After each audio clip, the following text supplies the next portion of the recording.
I mean, first of all, technology changes everything, but it changes our sense of altruism, right? Our access to altruism in some respects becomes easier, but we also have to be careful that the ease with which we can sort of be altruistic, posting about something, tweeting about something, following something, it's not a substitute for contribution.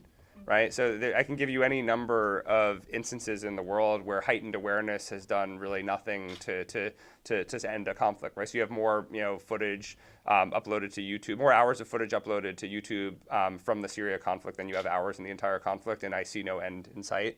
There was a massive campaign for Bring Back Our Girls, and when Boko Haram kidnapped a bunch of schoolgirls, it did nothing to coerce them. In fact, it probably did more to heighten the importance of it and probably delayed release. But I think that one of the things that technology does is it gives you visibility into more of what's going on in the world than at any other time in history.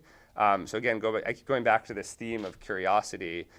Your curiosity allows you to see more. Technology allows you to participate more.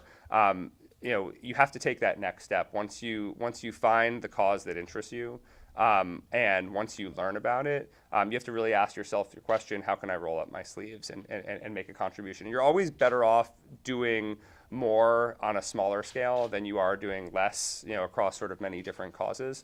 And I think this is the sort of mistake that we make. We see this sort of lunchtime altruism where, I sort of at work and, on Tuesday I'm sort of tweeting about this revolution in a faraway land. On Wednesday I'm about this sort of human rights cause on Thursday. And you get this sort of, altruistic dilettantes that I think we want to avoid.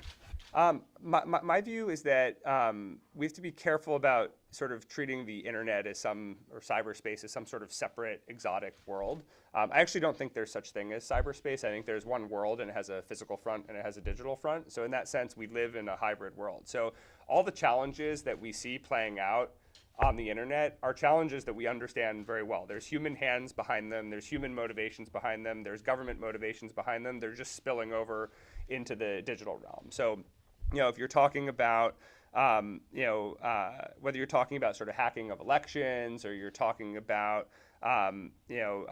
knocking independent news organizations offline, or you're talking about corporate espionage. I mean, these are all tactics that have a sort of physical equivalent.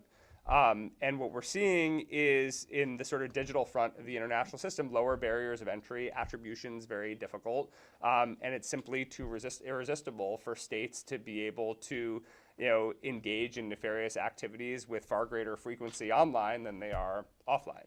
Now, the complicating factor here is, given the world is hybrid, what happens in one domain impacts the other. So what we haven't really seen yet in any meaningful way is at what point nefarious cyber activity becomes so severe that it warrants significant physical world responses. But we're already seeing, the weaponization of code. We're already seeing, instances where, corporate espionage and, sort of military tactics are extending far beyond the physical realms. But none of this is new, right? You think about all the conversations we're having about, sort of quote fake news and so forth. The concept of fake news is not new. I mean, the Spanish-American War, we sort of went to war based on a series of fake news articles, right? We saw fake news in the Rwanda genocide. It wasn't, what we're talking about today, but it was, radios on the back of pickup trucks and so forth. So we have to be careful not to look at all of this as new. The tools are new, but the concepts and the motivations behind them are actually sort of timeless.